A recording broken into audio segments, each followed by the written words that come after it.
I think one of the things that concerns me about the remote control contraceptive chip that they're talking about is that it's always on. So if a woman gets it in her body at the age of 14, it's always on and the remote control turns it off. But if the remote control malfunctions, it's always on and she can no longer have kids. Women, and who's controlling the remote control? What percentage of women are being medicated with hormonal treatments at a young age already? Huge. Like a large number of them. Huge. Man. Yes. And you're starting now to, by the way, see the pushback against this because people are talking about the absolutely horrific side effects of birth control and what it does to women.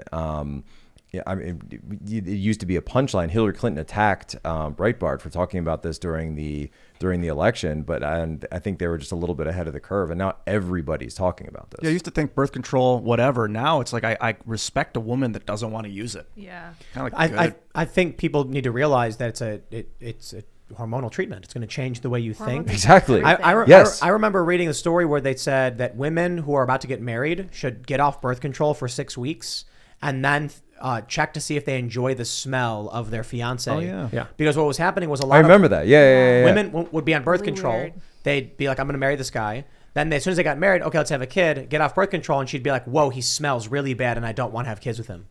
It's like, yeah, because the hormonal treatment you were on was changing. I'm going to keep going on this Alex Jones track. Do Plus, the birth control can't be filtered out and is passed on to a lot of people unknowingly. Bill Gates is going to get the microchips. So Luke, are you saying the bumblebees are going to be involved here. Hold on, are you saying that these female hormones from the birth control are going in the water where there are frogs? Yes. And, Thank you. We did it. And we did We did it.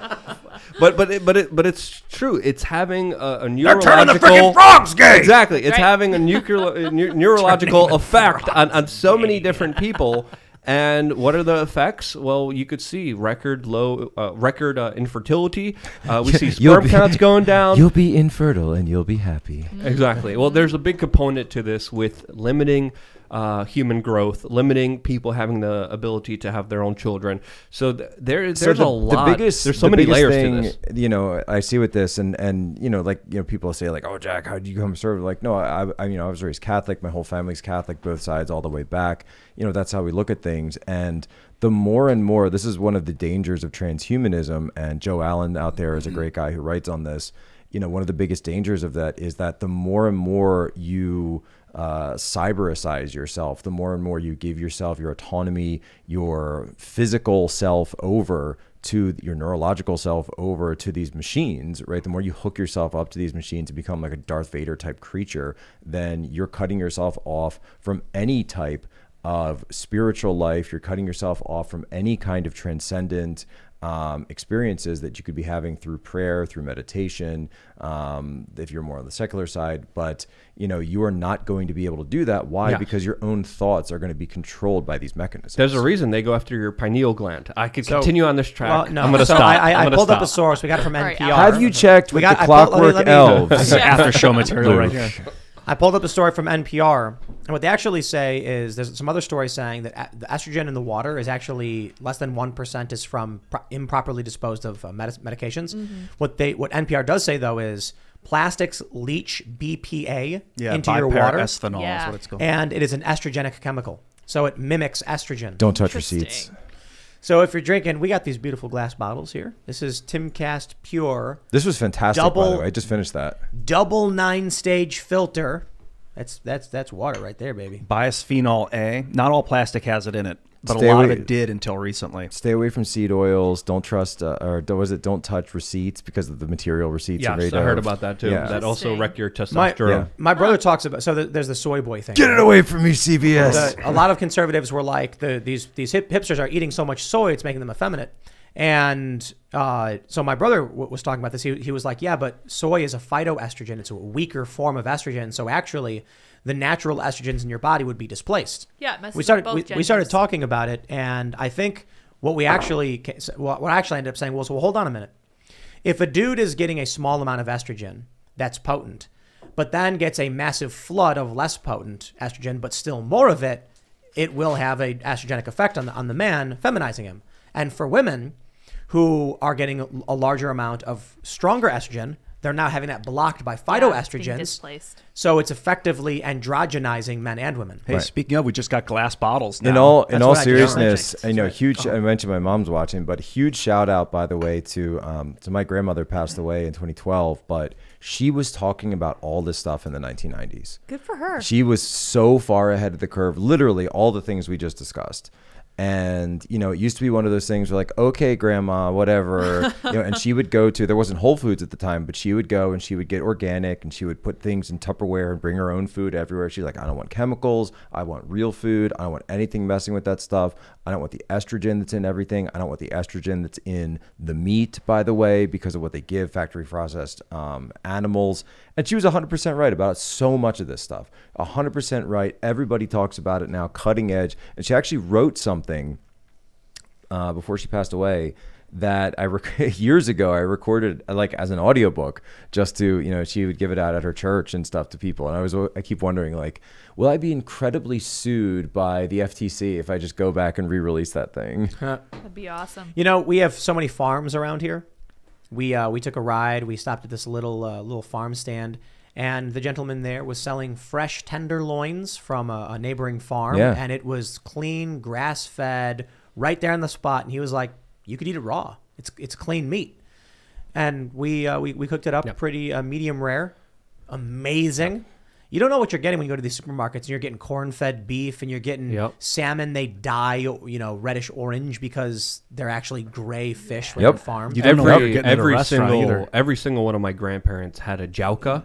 And in Polish, that means just a plot of land that you could farm on. So they would always farm their own food because in Poland, a lot of the buildings... And it's not big. It's like a... Yeah, it's a small plot, but you grow your own fruit. You grow your own vegetables. You have a little farm that's dedicated to you. And there's these little plots outside of these major buildings because communists just had this kind of brutalist architecture where they had these huge buildings where everyone was just crammed into. And whenever there was room, they would create these little plots where people would grow their own food because during communism, there's not a lot of food. So every single one of my grandparents made sure that they always made their own food. When we were visiting sort of the Posobiec hometown back in Poland, and it's like an hour outside of Krakow. And it's near Rzeszów, you know where that is. Like I know Krakow, kind of towards Lviv, like towards the border. Lvov, I should say, to my Polish friends out there. That, you know, you wake up and you go around town and it's like, okay, you know, across the street, Bob's got the chickens. Let me get some eggs. Then you go down here. All right, so we get some fish going. There's people in open markets selling their butcher, produce. Wet markets? Yeah, we'll go down. Yeah, they're so popular. Not wet markets, but technically black markets. There's people saying wet markets, but like the animals and their definitely not like that. Black markets. Because I lived in China too. Like black markets, yes. Tim gets it. He's talking about black markets. And then you go across the bridge, and then the cousins are there with the cows, and you get fresh milk, and then you just go do that once in the morning, and then that's the food that you eat for the day. And there wasn't this, you know, this sort of like very Western modernist idea of I'm going to go to the supermarket and then stock up on stuff for like a week or 2 weeks, you know, the Costcoification of everything. Yeah. You go, and there's no such thing as farm to table because that's just food. Yeah. Like there's no difference. Do you speak Polish? No, not at all. Oh, okay. I mean, like... Kto to widział, że ty po polsku nie mówisz? Po polsku nie... Очень плохо. To niedobrze. Musisz się nauczyć mówić po polsku, żeby cię ludzie rozumieli. Let's get a one in the chat if you want to. Mandarin, though.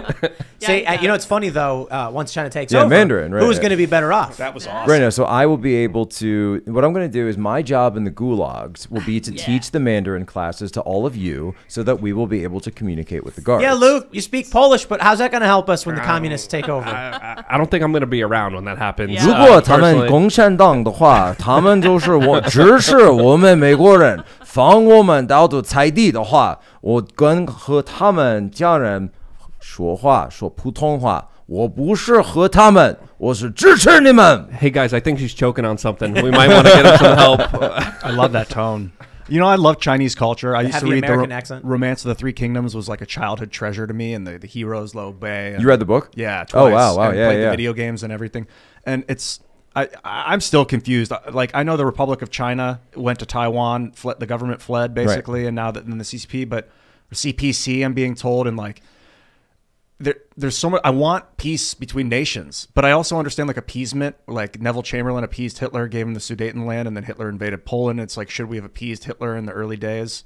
It wasn't like Hitler. That? It was Russia and Germany that invaded Poland. They made a pact, and 2 weeks they of attacked Molotov-Ribbentrop from the left and the right. So September 1st was Germany. September 17th, 1939 was Russia. Yeah, and the Polish people said, "Screw it, we're still going to fight both of you, even though we're going to lose. We're still going to fight."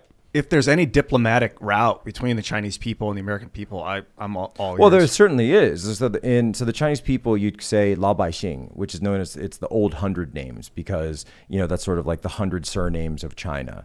And there's a difference between the Lao Baixing and the party. So the party's the CCP, and if you actually calculate the numbers, you know, we always say the 1% in the US, it's actually less than 1% of the 1.4 billion population of China is a member of the party. So being a member of the party, what they'll do is they co-opt, right? So as you're on your way up, China, it's a very meritorious society. So if you're doing well in school, if you're doing well in business, if you're seen as someone who's notable in any one of these fields, what they'll do is that at some point the party comes up to you and offers you membership. And then being a member of the party becomes your way to gain access to greater capital, to greater funds, to greater networking. So in that way, they're able to maintain control over all these industries. But then, of course, they've also got eyesight into what exactly you're doing. So every, you know, prior to social media and technological surveillance, right, they would just assign somebody. They'd assign a guy. So you'd have a minder for your work. Every work unit would have a party member. Every apartment block would have a party member. And then they would be keeping track who's getting married, who's having kids, who's getting divorced, who died, who, you know, who's moving, who's going here and there. So they have this mass surveillance network within the country writ large. They don't even need the technology for that, and that still continues to this day. The Lao Baixing are like old family names, the old families. Yeah. Like the Liu family, the Shu family, like just those names you hear, XU, LIU. So it's like saying the hoi polloi, or saying, you know, the proletariat, or the deplorables, you know, in the US. It's just saying like the little guys. Are they, against the CCP? No, they're underneath. They're underneath the CCP. Do they do the last name first in China? They do. So like Xi Jinping? Xi would be the family name. Oh, okay. So his actual name is, because people refer to him as Xi. So Chairman Xi, right. But his name is actually Jinping. Jinping. Yeah, so his given, I mean, they don't really, you know, you don't really address somebody by their first name like the way we do in the US. Unless you're with other members of their family. Yeah, it's like, it's very familiar to do that. Like I wouldn't do that. And there's like we used to do that back in my neighborhood, just refer to people by their last names. We do that in the military too, yeah. Yeah. Isn't there like you give people like a common name if you know them pretty well? Like Kong Ming would be Zhou Guliang's, I don't know. Zhuge Liang. Zhuge Liang. They called him Kong Ming, like the people that know him. What kind of name is that? Zhuge Liang is a little bit different because Zhuge is his last name, but it's very, very rare to have a double syllable last name in China, but he actually had one. That guy was smart, huh? Very smart. The story of him sitting on the wall playing the lute with the doors open. Can you tell the story? Do you know it? I don't know the whole story off the top of my head. Anybody know it? Yeah, he was as the general. They were basically outnumbered and being invaded by, I don't remember who. Shao Dun, I hope, is the person that was doing it. I don't remember. Some general under Cao Cao, I think, was coming to invade the city, and they just opened the gates, and Zhou Liang went up and sat there and played his, what was it, a lute? A lute. He played like a lute. And they came there and they saw him and they were like, this is a trap. Right. So they turned this huge army and they this retreated. Is a trap. Amazing. The door, he opened the gates and he sat up on the wall just playing, and they were like, no. Oh, wait, that's Zhuge Liang. We have to, you know. Yeah, it's like, it reminds me of the dude from, who is the guy in Princess Bride? Who was Wesley? No, the smart guy. Not Fezzik. Oh. I can't remember his name. What's his name? Carrie Wallace Ools? Shawn? No, the smart guy who was like, inconceivable. Yeah, it's Wallace Shawn is the but what's actor. the character's name? I don't know. Let's find out. How could I not I remember thought that? Fezzik was his name. No, that's the giant. That's the giant? Oh, yeah. okay. Yeah, Vicini? Was that it? Yeah. Vicini. Yeah, Yeah, Vicini. Vicini. Yeah, that's it. Yeah, so this reminds me of like one instance where it actually worked out. You know, when Zhuge Liang sits on the wall and plays the lute. It's like, I know that you know that I know. Yeah, exactly. And then he ends up winning out. He was constantly in with this guy, Sima Yi, you know, is that how you pronounce his name? Cao Cao's advisor. And there was this constant like battle of checkers between the two of them, or chess, throughout the years. It's an incredible, the Three Kingdoms is incredible. Yeah, that's history. actually, Cao Cao is actually, you know, we have that phrase in English of, you know, speak of the devil and he shall appear. Well, in Chinese, they have 一说 Cao Cao, Cao Cao 就到. So it's like actually like a similar, you know, if you speak of Cao Cao, Cao Cao shall appear. That's wild. Yeah. Because it's like the hero in the story. I don't want to, I mean, it's hard to spoil a 600-year-old novel, but the heroes, basically the heroes, in my opinion, they don't succeed, which is the sad part. It's like a tragic history. It's a tragedy, yeah. But it's just a beautiful story of brotherhood. Someone actually said, Ian, Luke, and Tim, you're like Liu Bei, Guan Yu, and Zhang Fei. I'm like, dude, these are like my heroes. What'd you just call me? I'm not sure which one you are. Maybe Guan Yu. I'm not sure. But it's like the three heroes basically that are up against all odds. I love that. Did you ever read Journey to the West? No. That one's great too. The Monkey King. So you got that's the next one. That's your homework. Next time I come back, I want to see it. Thank you. Fezzik was the giant. Fezzik was Yes, Giant. Okay, that was yes. Andre the Giant. Yep. And then Vicini was. They're remaking it. Yeah. Oh no. Oh no. No, see, my favorite thing about Princess Bride is that it's actually kind of low budget when you think of it. Like when they're on that night scene at sea, you can tell it's like a pool, like an indoor pool with just like the lights turned off. But I like that. I like that aspect. And the rats of unusual size are Rodents like of unusual rodents of size, unusual size. They're just yes. like obviously like really, really poorly made Muppets. What's the hero of the West? This novel you're talking about? Monkey King. Monkey King. Uh-huh. What's that about? It's kind of like They steal a giant gorilla and bring him to New York, and he climbs a building. No. oh, so you've read it. Is that what it is? Well, no, so it's this idea that, you know, going to the West and going to the West in China, of course, is like going out into the desert, but that you sort of like you find yourself, you're faced with your own fears, you're faced with your own foibles, your own shortcomings as a person, but then to seek wisdom, you need to face yourself.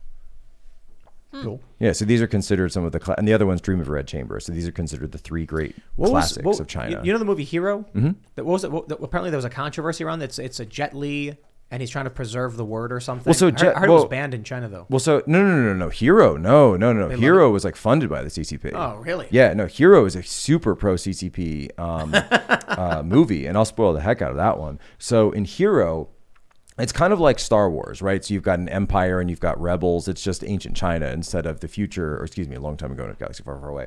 But with the difference being that at the end, Luke Skywalker decides to murder his friends and join the Emperor.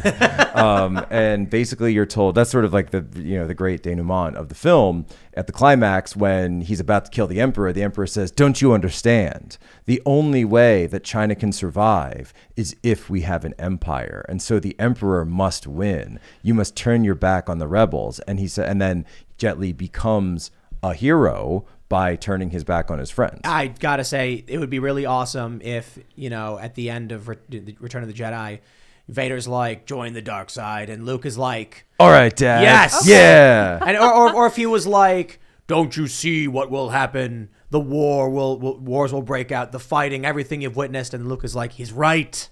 People are just bad." And then he joins the Emperor, and then he just starts. Then you see Luke wearing the dark cloak, and he goes up to Han, and he's like, "Hey, what happened?"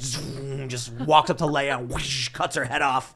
That would have been way better than whatever it is they made after these movies. Seriously. I don't even know what they made agree. after those. This is my, You don't exist. my issues with Chinese lore is the empire of it. Like even Liu Bei, who's one of my heroes of all time, was there to restore the emperor. Well, see, this is the thing, right? China has always been a series of empires, and goes back to Confucianism, which is it's hierarchical.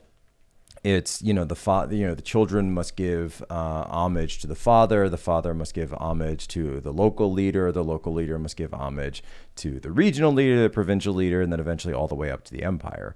So this has been the way the CCP has structured itself is actually very traditional in Chinese society in certain ways when you look at it in terms of this hierarchy. And many people looked at this and said that China is essentially just, the CCP is just the latest dynasty. It's not necessarily as familial as the former dynasties were, but it's a dynasty in many aspects.